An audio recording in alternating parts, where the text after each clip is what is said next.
Good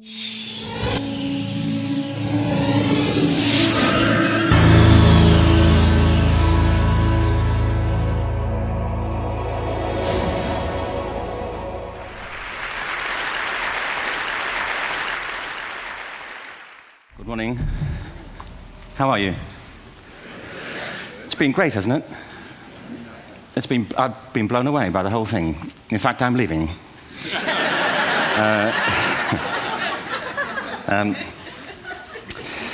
There have been three themes, haven't there, running through the conference, which are relevant to what I want to talk about. One is the extraordinary evidence of human creativity in all of the presentations that we've had and in all the people here. Just the variety of it and the range of it. The second is that it's put us in a place where we have no idea what's going to happen in terms of the future. No idea how this may play out. I have an interest in education. Actually, what I find is everybody has an interest in education. Don't you?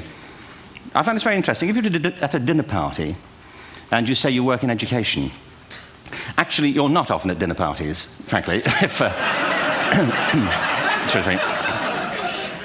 you work in education. You're not asked, you know, and you're never asked back, curiously. That's I think it strikes me. But if you are, and you say to somebody, they say, what do you do? And you say, you work in education, you can see the blood run from their face. They think, oh my God, you know, why me? It's my one night out all week. But if you ask people about their education, they pin you to the wall. Because it's one of those things that goes deep with people. Am I right? Like religion and money and other things. So I have a big interest in education, and I think we all do. We have a huge vested interest in it, partly because it's education that's meant to take us into this future that we can't grasp. If you think of it, children starting school this year will be retiring in 2065. Nobody has a clue, despite all the expertise that's been on parade for the past 4 days, what the world will look like in 5 years' time. And yet we're meant to be educating them for it. So the unpredictability, I think, is extraordinary. And the third part of this is that we've all agreed, nonetheless, on the really extraordinary capacities that children have, their capacities for innovation. I mean, Serena last night was a marvel, wasn't she? Just seeing what she could do. And she's exceptional, but I think she's not, so to speak, exceptional in the whole of childhood. What you have there is a person of extraordinary dedication who found a talent. And my contention is all kids have tremendous talents, and we squander them pretty ruthlessly. So I want to talk about education, and I want to talk about creativity.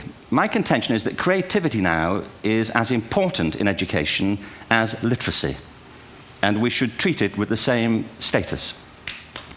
Thank you.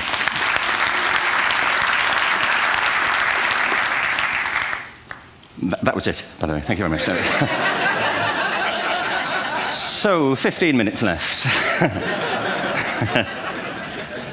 Well, I was born... No,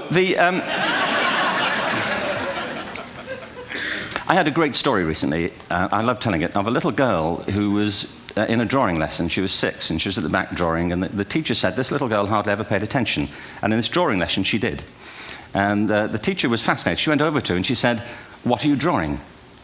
And the girl said, "I'm drawing a picture of God." And the teacher said, "But nobody knows what God looks like." And the girl said, "They will in a minute."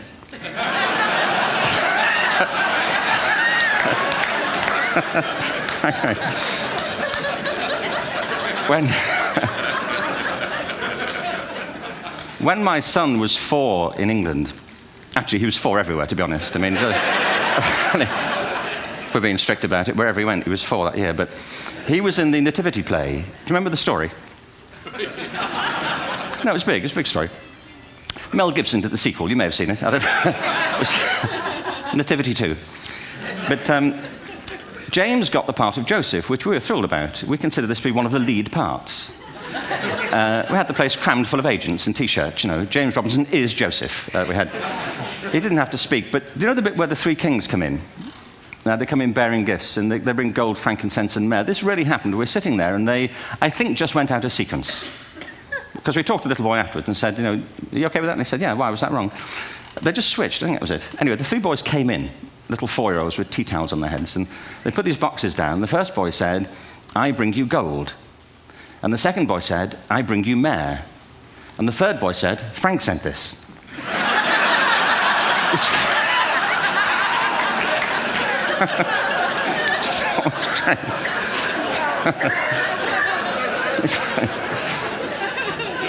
What these things have in common, you see, is that kids will take a chance. If they don't know, they'll have a go. Am I right? They're not frightened of being wrong. Now, I don't mean to say that being wrong is the same thing as being creative. What we do know is, if you're not prepared to be wrong, you'll never come up with anything original. If you're not prepared to be wrong. And by the time they get to be adults, most kids have lost that capacity. They have become frightened of being wrong. And we run our companies this, by the way. We stigmatize mistakes. And we're now running national education systems where mistakes are the worst thing you can make. And the result is that we are educating people out of their creative capacities. Picasso once said this. He said that all children are born artists. The problem is to remain an artist as we grow up. I believe this passionately, that we don't grow into creativity, we grow out of it. Or rather, we get educated out of it. So why is this? I lived in Stratford-on-Avon until about 5 years ago. In fact, we moved from Stratford to Los Angeles. So you can imagine what a seamless transition this was from LA. Actually, we lived in a place called Snitterfield, just outside Stratford, which is where Shakespeare's father was born. Are you struck by a new thought? I was. You don't think of Shakespeare having a father, do you? Do you? Because you don't think of Shakespeare being a child. Do you? Shakespeare being 7. I never thought of it. I mean, he was 7 at some point. He was in somebody's English class, wasn't he? Do you understand? Really? How annoying would that be?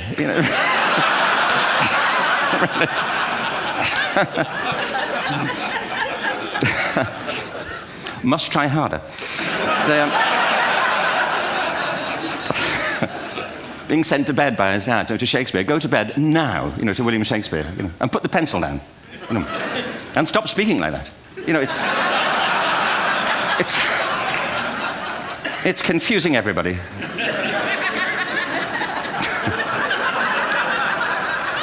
Anyway,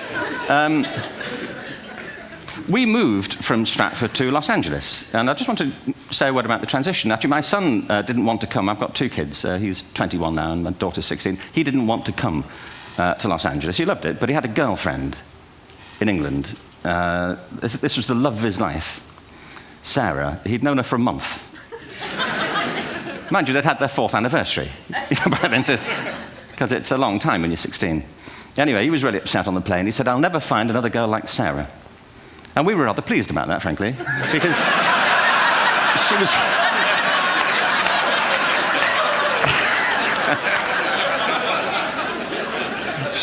she was the main reason we were leaving the country.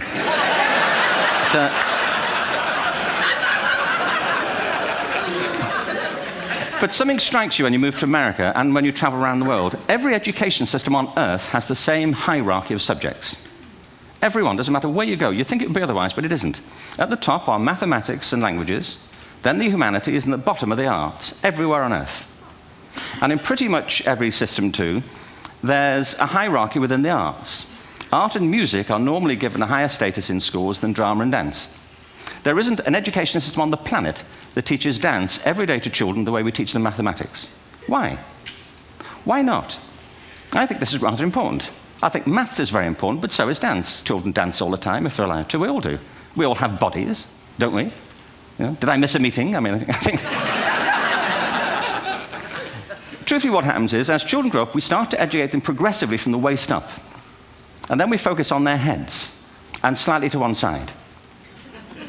If you were to visit education as an alien and say, what's it for, public education, I think you'd have to conclude, if you look at the output, who really succeeds by this? Who does everything they should? Who gets all the brownie points? Who are the winners? I think you'd have to conclude the whole purpose of public education throughout the world is to produce university professors. Isn't it? They're the people who come out the top. And now, I used to be one. So there, And I like university professors, but, you know, we shouldn't hold them up as the high watermark of all human achievement. They're just a form of life. You know, another form of life. But they're rather curious, and I say this out of affection for them. There's something curious about professors. In my experience, not all of them, but typically, they live in their heads. They live up there, and slightly to one side. They're disembodied, you know, in a kind of literal way. You know, they look upon their body as a form of transport for their heads. You know, it's... Don't they? It's a way of getting their head to meetings.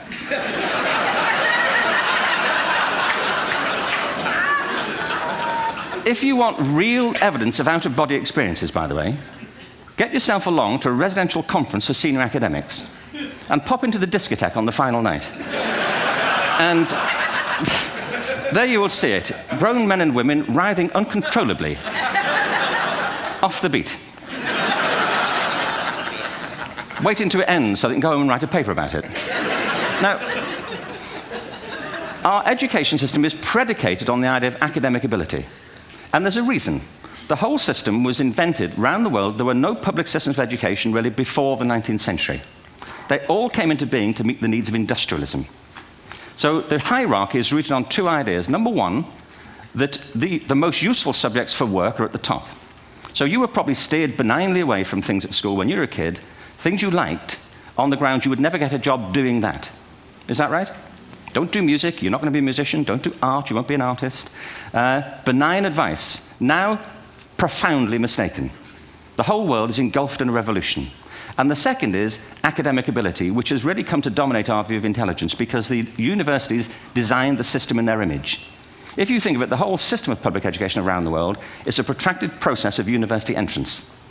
And the consequence is that many highly talented, brilliant, creative people think they're not, because the thing they were good at school wasn't valued or was actually stigmatized. And I think we can't afford to go on that way. In the next 30 years, according to UNESCO, more people worldwide will be graduating through education than since the beginning of history. More people. And it's the combination of all the things we've talked about, technology and its transformational effect on work, and demography and the huge explosion in population. Suddenly, degrees aren't worth anything. Isn't that true? When I was a student, if you had a degree, you had a job. If you didn't have a job, it's because you didn't want one. And I didn't want one, frankly. So,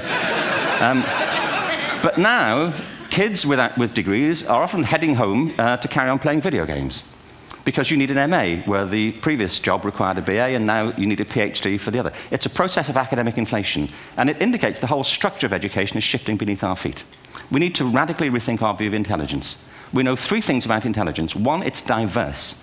We think about the world in all the ways that we experience it. We think visually, we think in sound, we think kinesthetically, we think in abstract terms, we think in movement. Secondly, intelligence is dynamic. If you look at the interactions of a human brain, as we heard yesterday from a number of presentations, intelligence is wonderfully interactive. The brain isn't divided into compartments. In fact, creativity, which I define as the process of having original ideas that have value, more often than not, comes about through the interaction of different disciplinary ways of seeing things.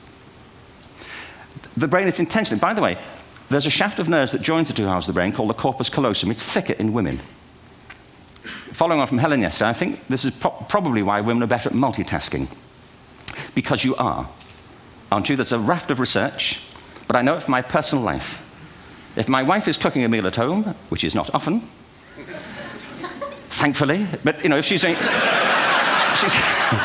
No, she's good at some things. But if she's cooking, you know, she's dealing with people on the phone, she's talking to the kids, she's painting the ceiling, you know, she's doing open heart surgery over here. If I'm cooking, the door is shut, the kids are out, the phone's on the hook. If she comes in, I get annoyed. I say, Terry, please, I'm trying to fry an egg in here. You know, really.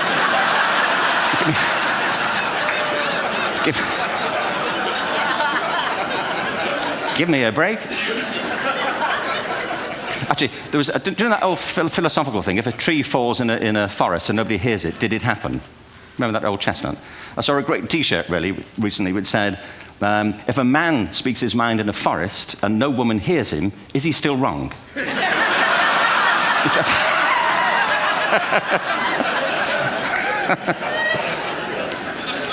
And the third thing about intelligence is it's distinct.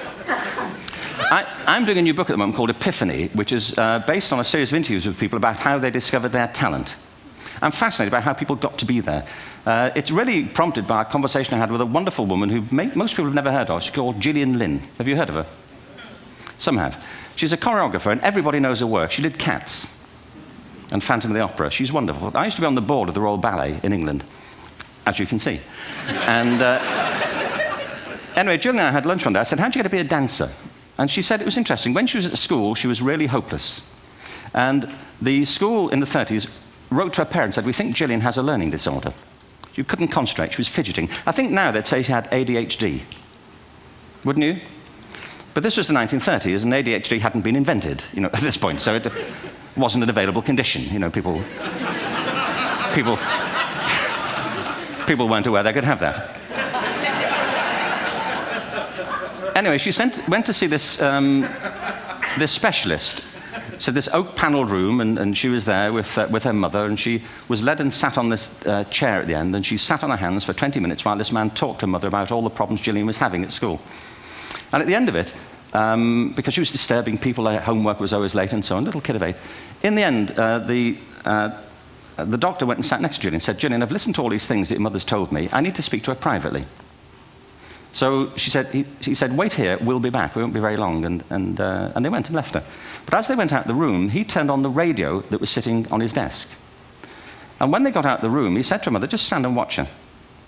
And the minute they left the room, she said she was on her feet, moving to the music. And they watched for a few minutes, and he turned to her mother, and he said, Mrs. Lynn, Gillian isn't sick. She's a dancer. Take her to a dance school. I said, what happened? He said, she did. I can't tell you how wonderful it was. We walked in this room, and it was full of people like me. People who couldn't sit still. People who had to move to think. Who had to move to think. They did ballet, they did tap, they did jazz, they did modern, they did contemporary. She was eventually auditioned for the Royal Ballet School. She became a soloist. She had a wonderful career at the Royal Ballet.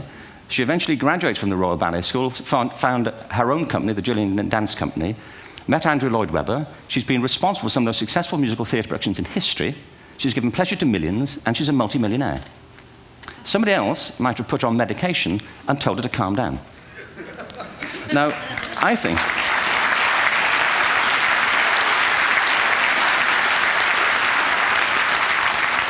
What I think it comes to is this. Al Gore spoke the other night about ecology and the revolution that was triggered by Rachel Carson.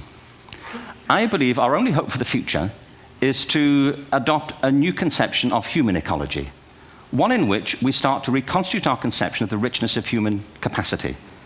Our education system has mined our minds in the way that we've strip-mined the earth for a particular commodity, and for the future, it won't serve us. We have to rethink the fundamental principles on which we're educating our children. There was a wonderful quote by Jonas Salk, who said, if all the insects were to disappear from the earth, within 50 years, all life on earth would end. If all human beings disappeared from the earth, within 50 years, all forms of life would flourish. And he's right. What TED celebrates is the gift of the human imagination. We have to be careful now that we use this gift wisely and that we avert some of the scenarios that we've talked about. And the only way we'll do it is by seeing our creative capacities for the richness they are and seeing our children for the hope that they are. And our task is to educate their whole being so they can face this future. By the way, we may not see this future, but they will. And our job is to help them make something of it. Thank you very much. Bravo. Here, here.